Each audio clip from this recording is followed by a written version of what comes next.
Fakultas Keguruan dan Ilmu Pendidikan, Program Studi Pendidikan Pancasila dan Kewarganegaraan semester 7, kode kelas 07 PPKE 001. Karena adanya wabah COVID-19 ini, maka video pembelajaran ini saya buat untuk memenuhi tugas praktik mengajar dalam mata kuliah pemantapan kemampuan mengajar yang dibimbing oleh Bapak dosen Bapak Herdi Wismanjaya SPDMH.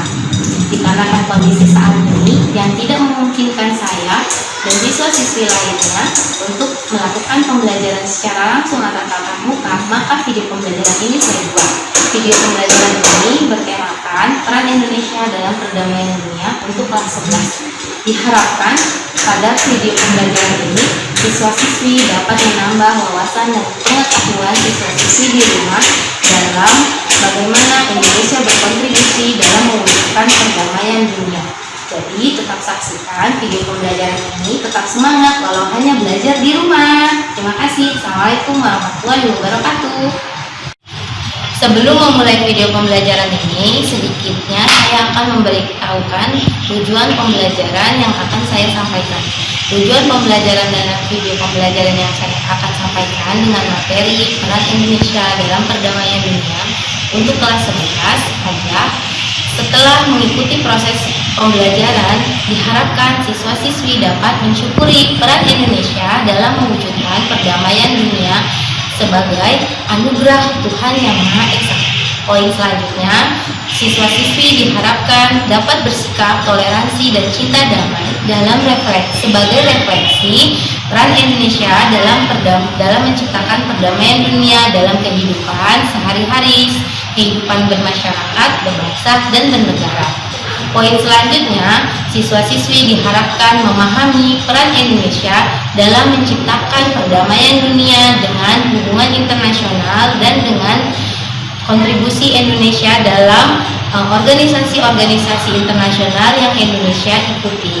Selanjutnya, diharapkan siswa-siswi dapat menganalisis dinamika peran Indonesia dalam perdamaian dunia yang sesuai dengan Undang-Undang Dasar Negara Republik Indonesia tahun 1945. Dan terakhir, diharapkan tujuan pembelajaran video pembelajaran ini siswa-siswi dapat mendemonstrasikan hasil analisis peran Indonesia dalam perdamaian dunia yang sesuai dengan Undang-Undang Dasar Negara Republik Indonesia tahun 1945. Jadi, tetap saksikan video pembelajaran di rumah agar kalian bisa tetap belajar di rumah. Baiklah siswa-siswi di rumah, kita mulai video pembelajaran dengan materi peran Indonesia dalam perdamaian dunia.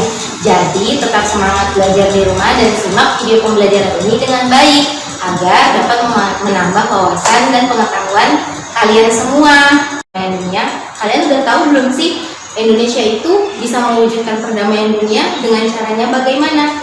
Nah, sekarang saya akan menjelaskan peran Indonesia dalam perdamaian dunia. Sikap politik Indonesia itu yaitu bebas dan aktif. Artinya Indonesia memiliki sikap politik yang bebas. Artinya Indonesia tidak memihak antara blok barat dan blok timur yang mempunyai kekuasaan. Indonesia tetap netral dan tidak beraliansi pada blok manapun. Lalu Indonesia bersikap politik Indonesia yaitu aktif. Indonesia artinya aktif dalam mengikuti hubungan-hubungan dan organisasi-organisasi internasional untuk mewujudkan perdamaian dunia. Nah, di sini artinya Indonesia tetap memberikan kontribusi yang sangat tinggi untuk menciptakan perdamaian dunia. Jadi sampai di sini kalian pahamkan peran Indonesia dalam perdamaian dunia, bahwa Indonesia itu sangat sekali berkontribusi dalam mewujudkan perdamaian dalam dunia. Selanjutnya, landasan politik luar negeri Indonesia. Landasan politik luar negeri Indonesia ada 3. Landasan ideologis yang di dalamnya terdapat pada Pancasila, lalu landasan konstitusional yang terdapat dalam Undang-Undang Dasar 1945 dan landasan operasional yaitu Undang-Undang Nomor 37 Tahun 1999 dan Undang-Undang Nomor 24 Tahun 2000. Baik, di sini saya akan menjelaskan landasan ideologis politik luar negeri Indonesia adalah bahwa bangsa Indonesia mengakui bahwa seluruh manusia adalah ciptaan Tuhan Yang Maha Esa. Lalu bangsa Indonesia juga tidak memandang martabat setiap manusia itu melalui latar belakang dan kultur manusia itu sendiri. Lalu Indonesia menolak sekali penindasan manusia-manusia terhadap bangsa-bangsa lain. Artinya Indonesia sangat tidak menyetujui adanya penjajahan di atas dunia. Setelah itu Indonesia menempatkan persatuan dan kesatuan untuk mewujudkan bangsa Indonesia yang memiliki semangat bermusyawarah dan berkeadilan untuk mendapatkan mufakat dengan menunjukkan dan menjaga perwujudan keadilan sosial dengan perbuatan-perbuatan dan budi yang luhur, serta Indonesia mencerminkan sikap yang sangat kekeluargaan. Lalu landasan konstitusional. Landasan konstitusional terdapat dalam undang-undang terhadap bangsa-bangsa lain. Artinya Indonesia sangat tidak menyetujui adanya penjajahan di atas dunia. Setelah itu Indonesia menempatkan persatuan dan kesatuan untuk mewujudkan bangsa Indonesia yang memiliki semangat bermusyawarah dan berkeadilan untuk mendapatkan mufakat dengan menunjukkan dan menjaga perwujudan keadilan sosial dengan perbuatan-perbuatan dan budi yang luhur, serta Indonesia mencerminkan sikap yang sangat kekeluargaan. Lalu landasan konstitusional. Landasan konstitusional terdapat dalam Undang-Undang Dasar Negara Republik Indonesia, di mana landasan konstitusional itu berkelanjutan dengan segala ketentuan-ketentuan dan baik. Untuk yang kedua, landasan konstitusional. Landasan konstitusional itu artinya berkaitan sekali dengan segala ketentuan dan aturan tentang ketatanegaraan atau Undang-Undang Dasar Negara Republik Indonesia suatu negara yang terdapat dalam Undang-Undang Dasar Negara Republik Indonesia tahun 1945 dalam pembukaan alinea pertama. Nah, kalian tahu kan pembukaan Undang-Undang Dasar alinea pertama? Jadi nanti coba cek di bukunya dan tolong diingat lagi. Nah, setelah itu landasan operasional. Landasan operasional itu sendiri terdapat dalam Undang-Undang Nomor 37 Tahun 1999 tentang hubungan luar negeri Indonesia, di mana Indonesia menjalin hubungan dan organisasi-organisasi internasional yang Indonesia bergabung di dalamnya sebagai kontribusi Indonesia dalam mewujudkan perdamaian dunia.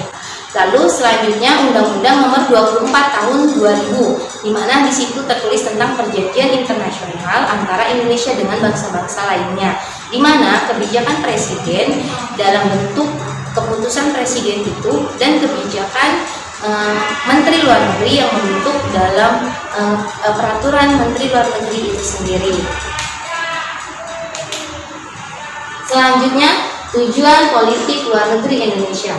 Tujuan politik luar negeri Indonesia ada 3, yaitu tujuan pokok politik luar negeri Indonesia adalah mempertahankan kemerdekaan dan menghapus segala penjajahan. Dimana kita kembali lagi pada landasan konstitusional bahwa Indonesia mengakui Indonesia sangat menolak sekali penjajahan terhadap manusia di atas muka bumi. Jadi itu salah satu kontribusinya Indonesia dalam menciptakan perdamaian dunia. Selanjutnya, memperjuangkan perdamaian yang abadi. Jelas sekali berkaitan pada poin 1 bahwa Indonesia sangat memperjuangkan perdamaian di dunia untuk mendapatkan segala sesuatu yang tidak bertentangan dengan Pancasila dan dasar negara Indonesia itu sendiri. Lalu memperjuangkan susunan-susunan ekonomi yang berkeadilan agar Indonesia dapat mewujudkan kesejahteraan bagi warga negara dan seluruh dunia. Nah, dalam bukunya yang berjudul Dasar-Dasar Politik Luar Negeri Indonesia, Muhammad Hatta menjelaskan bahwa tujuan politik Indonesia itu 1, yaitu mempertahankan kemerdekaan bangsa Indonesia dan menjaga kehormatan bangsa Indonesia. Jadi jelas kemerdekaan yang Indonesia miliki bukan semata-mata warisan dari para bangsa-bangsa penjajah, tetapi itu adalah perjuangan bangsa Indonesia itu sendiri. Jadi Bapak Muhammad Hatta sendiri menuliskan bahwa Indonesia tetap mempertahankan kemerdekaan dan menjaga kemaslahatan negara. Lalu yang kedua, dalam bukunya beliau juga menuliskan bahwa memperoleh barang-barang yang diperlukan dari luar negeri untuk memperbesar kemakmuran rakyat Indonesia apabila belum dapat dihasilkan oleh bangsa Indonesia itu sendiri. Jadi setiap barang-barang yang belum dihasilkan oleh bangsa Indonesia itu sendiri, Indonesia bisa membelinya atau bisa melakukan kerjasama kepada bangsa-bangsa lain agar tetap terjaga kemakmuran masyarakat dan warga negara Indonesia itu sendiri. Setelah itu, Indonesia meningkatkan perdamaian internasional dalam bentuk kerjasama dan organisasi-organisasi internasional sebagai perwujudan Indonesia dalam kontribusi Indonesia mewujudkan perdamaian dunia. Selanjutnya, di sini saya akan menjelaskan tentang peran Indonesia dalam upaya menciptakan perdamaian dunia. Kita bisa lihat ya, di sini ada gambar banyak sekali negara-negara yang menjalin hubungan atau kerjasama dengan Indonesia agar terciptanya perdamaian dunia. Jadi salah satunya adalah contoh kontribusi Indonesia dalam mewujudkan perdamaian dunia. Indonesia ikut serta dalam organisasi-organisasi internasional seperti Konferensi Asia Afrika, ASEAN, lalu Gerakan Non-Blok, lalu pengiriman pasukan militer Indonesia ke beberapa negara. Selanjutnya, di sini saya akan menjelaskan tentang peran Indonesia dalam upaya menciptakan perdamaian dunia.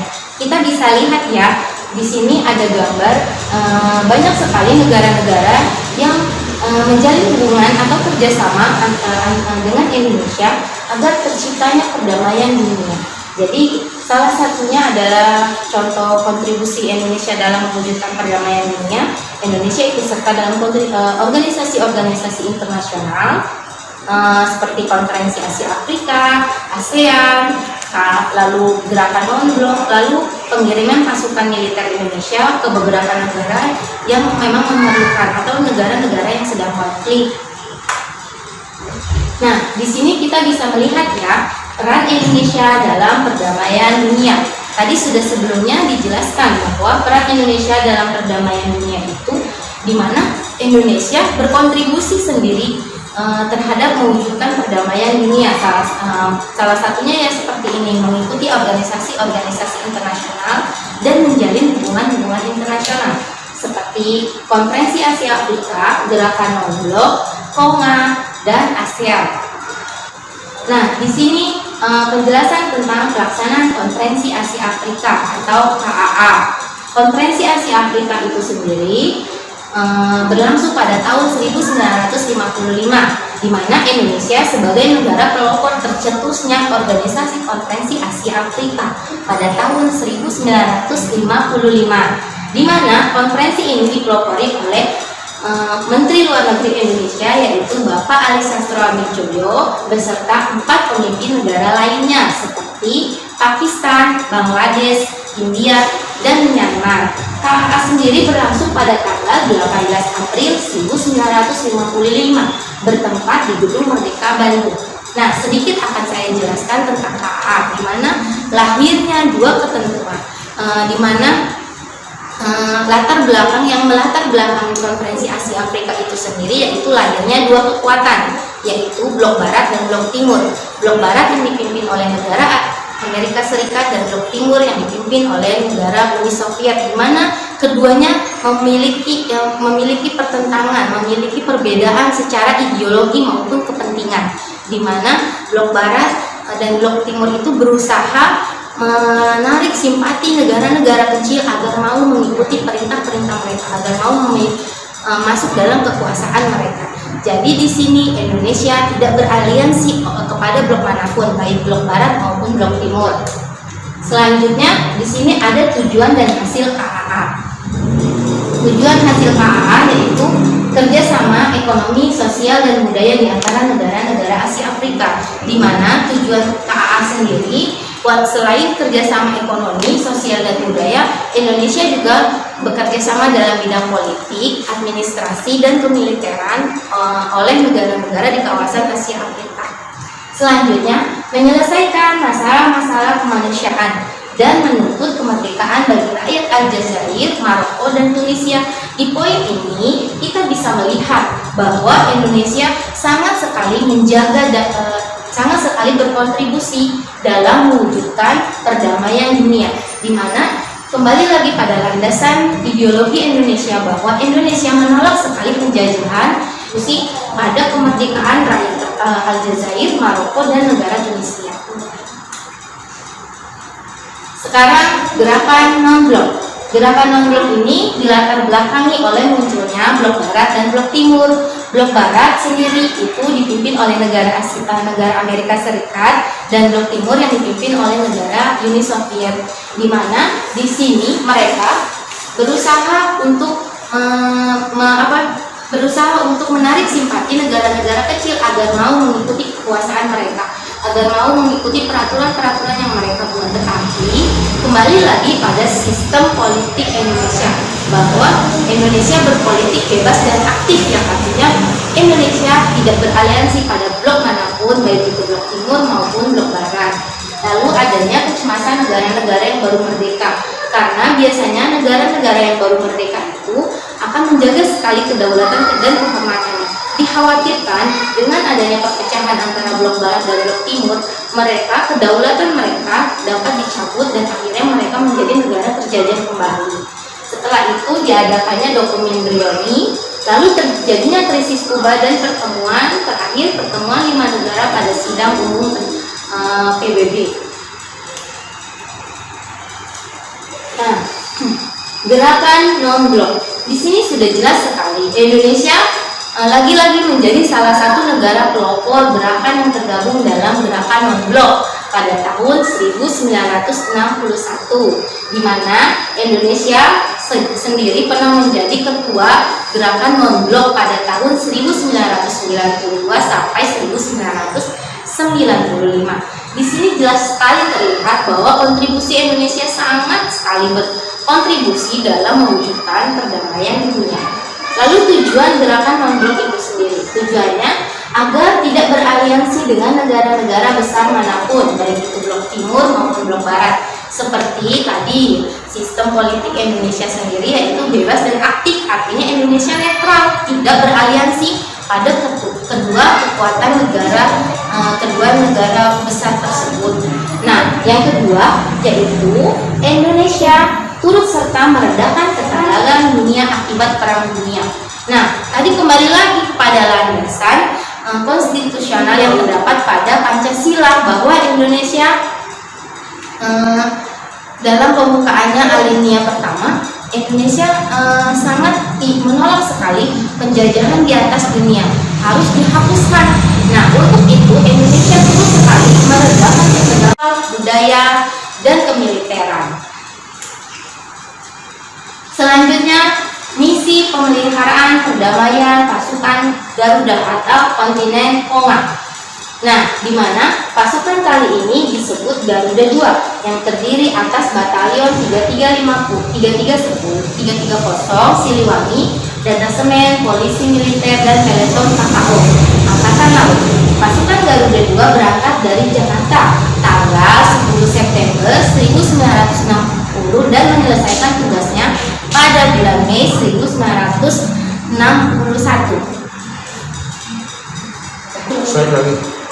Nah, di sini jelas terlihat sekali kontribusi Indonesia dalam mengirimkan pasukan Garuda ke negara-negara berkonflik, di mana Indonesia turut mengirimkan prajurit-prajurit terbaiknya untuk menyelesaikan konflik-konflik atau perang-perang di negara-negara yang bersengketa atau negara-negara yang sedang berkonflik. Selanjutnya, di sini kita lihat ada gambar pasukan Konga atau pasukan di mana Indonesia mengirim prajurit-prajuritnya itu untuk membantu mereka, saudara-saudara kita di negara-negara yang berkonflik. Tujuannya untuk mewujudkan perdamaian dan keamanan internasional. Pada tahun sampai tahun 2015 sendiri, Indonesia telah mengirimkan pasukan kontinental militer sampai dengan kontingen Garuda yang ke-26. Jadi jelas ya, Indonesia sangat sekali menjaga perdamaian di atas dunia, dan Indonesia mempunyai misi bahwa penjajahan di atas dunia harus dihapuskan karena tidak sesuai dengan pri kemanusiaan dan pri keadilan. Jadi tetap semangat di rumah. Mudah-mudahan sampai sini kalian bisa mengerti bagaimana kontribusi peran Indonesia dalam menjaga perdamaian dunia. Selanjutnya di sini ada negara ASEAN. Indonesia tergabung pada negara-negara ASEAN, yaitu di sini kita bisa melihat di sini ada Brunei Darussalam, ada kemudian di sini juga ada negara kita sendiri yaitu negara bangsa Indonesia, lalu ada Laos, ada Malaysia, ada Myanmar, Filipina, Singapura, Thailand, dan Vietnam. ASEAN itu sendiri terdiri dari 10 negara dan 5 negara perluasan. Selanjutnya pembentukan ASEAN. ASEAN dilatar belakangi karena adanya konflik-konflik yang terjadi di antara kawasan negara-negara Asia Tenggara, di mana ASEAN itu sendiri dibentuk pada tanggal 8 Agustus 1967 yang dipelopori oleh Menteri Luar Negeri serta ditandatanganinya Deklarasi Bangkok. Tujuannya untuk mempererat hubungan politik, sosial, ekonomi, dan keamanan di negara-negara kawasan Asia Tenggara. Lalu negara ASEAN itu berjumlah 10 negara dan ditambah 5 negara perluasan. Dampak keikutsertaan Indonesia dalam organisasi ASEAN. Dampaknya sangat berdampak besar sekali bagi rakyat Indonesia, terutama dalam mendorong pertumbuhan ekonomi dan pemerataan pendapatan masyarakat serta stabilitas ekonomi nasional serta menambah devisa negara. Jelas sekali di sini Indonesia berusaha untuk mensejahterakan seluruh warga negaranya agar dapat mendorong pertumbuhan ekonomi negara yang berkeadilan serta pemerataan pendapatan dalam masyarakat. Jadi tidak ada lagi kesenjangan sosial di antara rakyat-rakyat Indonesia, serta dapat menambah devisa negara yang bisa digunakan untuk pembangunan jalan, pembangunan pada bidang pendidikan, pada sistem ekonomi dan kebudayaan. Nah, saya akan sedikit menjelaskan bahwa ada 10 pokok tindakan dalam usaha menciptakan perdamaian dunia yang disebut dengan Dasar Sila Bandung yang diprakasai pada tanggal 18 April 1995 di ASEAN itu sendiri. Dalam pembentukan ASEAN itu ditandatangani deklarasi yang bernama Deklarasi Bangkok. Tujuannya untuk mempercepat pertumbuhan ekonomi dan sosial yang berkelanjutan di kawasan negara-negara Asia Tenggara itu sendiri, lalu memajukan stabilitas ekonomi, sosial, dan budaya, dan perdamaian regional, serta kerjasama aktif dalam bidang sosial, budaya, teknik, dan pengetahuan. Nah, sekian dari penjelasan saya tentang video pembelajaran ini. Jadi sampai di sini siswa-siswi saya harapkan bisa menambah wawasan dan pengetahuan di mana dalam peran Indonesia dalam menciptakan perdamaian dunia. Baik, kesimpulan video pembelajaran ini yaitu di mana makna perdamaian dari berbagai sumber adalah keadaan di mana suatu suasana tentang tanpa kegiatan seperti contohnya tanpa perang, tanpa genosida, dan berbagai sumber adalah pembantaian dan pembunuhan suatu kelompok dengan maksud memusnahkan kelompok tersebut. Dan makna terorisme dari berbagai sumber adalah tindakan kejahatan yang dimana dilakukan oleh individu atau kelompok dengan rencana yang untuk membunuh seseorang.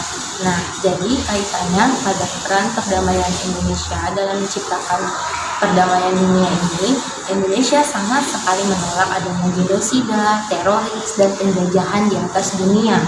Lalu, peran Indonesia sendiri untuk perdamaian dunia dilakukan melalui lembaga-lembaga internasional yang dapat berpengaruh besar yakni tergantung pada bidang lembaganya tersebut. Jadi Indonesia berkontribusi melalui hubungan-hubungan dan organisasi-organisasi internasional agar Indonesia dapat berkontribusi secara langsung dalam mewujudkan perdamaian dunia, menyukseskan tujuan dari lembaga-lembaga internasional tersebut, di mana Indonesia menjadi kerjasamanya di bidang politik, sosial, budaya, ekonomi, dan kemiliteran. Nah, tujuan video pembelajaran ini juga bertujuan agar mengamankan perdamaian dari dalam kehidupan sehari-hari, di mana siswa-siswi dapat mengimplementasikannya dalam kehidupan bermasyarakat, berbangsa, dan bernegara, bahwa di mana sikap cinta damai merupakan salah satu sikap yang tidak bisa diruntuhkan dalam segala bentuk permasalahan, dalam segala bentuk penyelesaian dalam permasalahan maupun kejahatan, dan mampu mengikat tali persaudaraan terutama dunia internasional agar perang tidak kembali terjadi. Jadi penting sekali untuk memahami materi ini agar siswa-siswi di rumah memiliki sikap yang cinta damai dan toleransi terhadap sesama manusia. Jadi sekian video pembelajaran ini saya buat. Kalian tetap semangat belajar di rumah ya, walaupun kalian tidak belajar secara langsung, tapi mudah-mudahan video pembelajaran ini dibuat dengan menyenangkan agar kalian bisa menambah wawasan. Setelah kalian kembali ke sekolah, kalian tetap menambah pengetahuan kalian dan tetap bersemangat untuk kembali ke sekolah. Jadi tetap belajar di rumah dan semangat. Assalamualaikum warahmatullahi wabarakatuh.